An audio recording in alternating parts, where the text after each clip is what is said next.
Hey, good morning to everybody. Happy Sunday. It's Daryl here. It's bright and freaking early, man. It's not 3 a.m. here in Connecticut on the East Coast. Okay, let me give you the picture of what's going on this morning. Like I said in yesterday's video, I've been trying to taking my time to come up with a story. I don't want to just put out any content. I want good content. So like I said in yesterday's video, if I don't have anything immediately that strikes me to make a video about, I'm going to wait. That wasn't the case this morning. Back about 3 hours ago, I did have a story that I wanted to talk about. And it's one of the stories that is closest to my heart. That is one of the main things I like to talk about on this channel. But every time I do a video talking about this, it gets very little views. And not only that, the things that I talk about, the substances, a lot of times I'll get yellow lighted on top of it. YouTube will yellow light my video, meaning that it won't get advertising because of certain things I talked about. So it gets less advertising or no advertising. So not only people don't watch it, but I actually get kind of a reprimand from YouTube. So it frustrates me. Okay, so I'm out on my walk just now. I just got back from a 3-4 mile walk, and I said, you know what?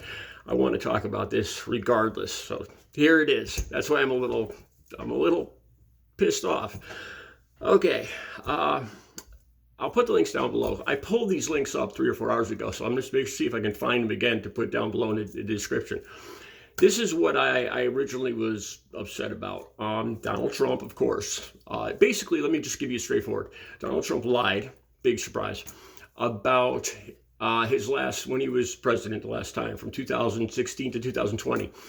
His drug czar, his new drug czar, I don't have the name right off the bat, but his new guy that he appointed, he said this. He said that there was over 300,000 deaths from fentanyl in the last year, from Americans being poisoned. 300,000 Americans being poisoned in the last year. And Donald Trump said that how his administration brought down OD deaths to the lowest levels ever. These are both lies. Don't get me wrong. Fentanyl ODs are way too high. But I think in 2023, it was about 100 and, excuse me if I get this wrong, somewhere around 150,000, I'm going to say.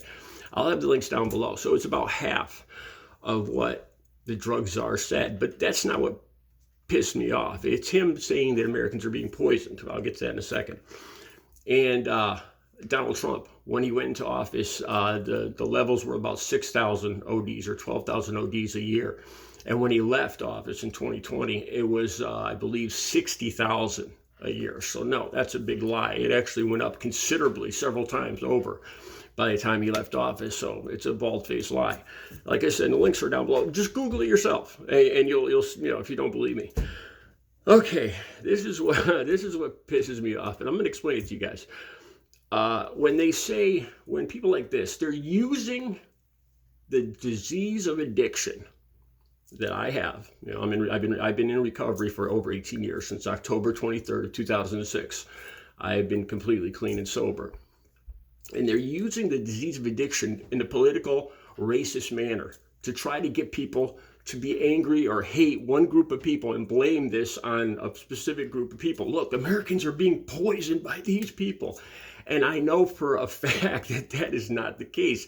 The problem is the disease of addiction. Now, I'm going to tell you exactly, because I am a recovering opiate addict. But before that, I was addicted to rock. I smoked rock, crack cocaine. And I'm going to tell you exactly how I sought it out. There's two ways. Basically, I was in this world for 2.5 decades. And when people get exposed to these specific things, opiates, it's almost always in one of two ways. They go seek it out after having been prescribed, after getting a touch of it, a taste of it, from pain pills. They'll go seek it out. That's what I did. Or somebody very close to them, a friend or family member, somebody trusted, will offer it to them or encourage them to use it. That's what I did to other people. I hate to admit that, but that's what I did. And I'm going to explain this to you guys. Like I said, when people like Donald Trump and his drug czar do this, they're doing people in addiction a disservice. They're taking away one of the steps, one of the tools that people in recovery, people in addiction use, taking responsibility for their own actions. Like I'll explain to you exactly how I sought it out for the first time. No Mexican or anybody else came up to me. Well, in my case, it was brown powder from Asia, or Pakistani or Afghani. That's here on the East Coast. That's where it was coming from Asia, brown powder. On the West Coast, it's what do they call it? Black tar. Not here. And so no Afghani came up to me and put it in my drink and poisoned me. I hate when they do this. They're using people like me, or people that are in the disease of addiction. They're using, but worse than that, they're using this cause. The people that have lost their lives, they're doing them a disservice by twisting this to try to get people to hate a specific group of people and blame it on a specific group of people. Okay, like I said, this is how I sought it out. For the first 10 or 15 years, up until I was probably, I think about just I had my first back operation, I used to make fun. I was a crack addict, crackhead, every day. Drinking. I still had a job, and I would make fun of the heroin addicts. I'd say, well, why do they want to do that? They just sit there and drool all over themselves. What kind of good time is that? And I used to make fun of them, seriously, for years. And then I had a back surgery, and I got prescribed Vicodin and Percocet and Oxycontin all at once. I had a very bad back injury, and I was in incredible pain. But I got a taste for it. I discovered why. I got the euphoria that one. That's another thing too. You get euphoria, you get a high, but it only happens once ever. You get this fantastic, unbelievable feeling, but it only happens once in your entire life. And then you spend the rest of your addiction chasing that high, which will never come and just gets worse and farther away. That's the cruelty, the evilness of this drug. Okay. So at first, of course, I got the pills prescribed, but then I went and sought it out, and I didn't even know how to find it. Okay, if you're not involved in this world, there's the dealers. There's different dealers usually, from what I experienced. People that deal one substance and people that deal another substance, and one's in one part of the town and the other's in another part of town. And where I came from, where I was going, Waterbury, Connecticut, the south end was more Spanish and more for the opiates, and the north end was more African American and for the cocaine. I mean, that's the honest truth of it. So I started going to the south end. I had never been there before, and the dealers looked at me like I was a cop or something. They actually asked me over and over again because I didn't know what I was trying to buy. It was the first time I was trying to go and buy this stuff. I didn't know how much it costs or what it looked like or anything. So these dealers were like, you got to be kidding me. You got to be a narc. You're seriously just coming out and trying to buy this for the first time from me? That's what they used to say to me. They couldn't believe it. I'd have a 20 in my hand, and most of the time I got what I was looking for, unfortunately. And then pretty quickly I got connections, I got phone numbers, and unfortunately I found my connections. I'm not proud of this, but I would take that once I started getting addicted to it. It was one bag at first. I remember telling a dealer when I first started buying, I went up into the apartment and there was this guy who had his whole team running, selling for him. And he had a gold walking stick. I mean, he was playing the whole role. And he was driving a beautiful BMW. And I told him, I said, I'm not like these other guys, coming here. I said, I just use this stuff on the weekend. I can control it. I remember actually saying that to this guy, and he just looked at me and laughed, and he said, good for you, and now I realize why he was laughing, and I actually believe that. I really believe that, started at one bag, then it was five bags. By the end, I needed 10 bags just to function, just to feel normal, just to get out of bed, to take a shower. Just that wasn't no high. That was just to function, just to get level. There was no more high. That's what it ended up being. I ended up taking this back to my friends, or the people that I used with, the people that I was smoking rock with.